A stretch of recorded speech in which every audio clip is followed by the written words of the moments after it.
John 12:35, Jesus says, "My light will shine for you just a little longer. Walk in the light while you can so that darkness will not overtake you. Those who walk in darkness cannot see where they are going."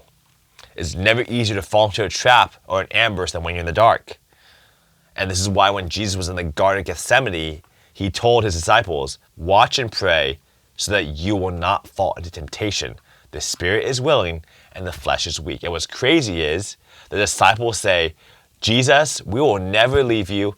We will die with you." Peter and all the disciples say that. And what happens? They fall asleep because it says they were weary from being sad about hearing Jesus is going to die, and they were exhausted, so they fell asleep 3 times. 20 verses after they claim that they will never leave Jesus, I think it's 20 or 30 verses, it says they all left him.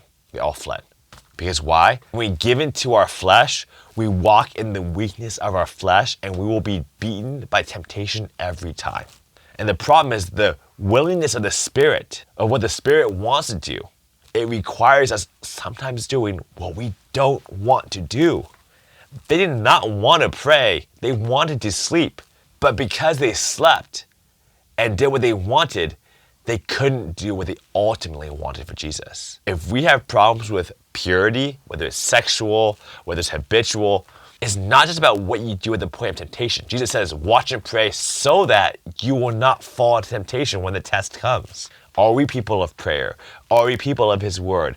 Are we walking in the Spirit? What are we doing before it happens?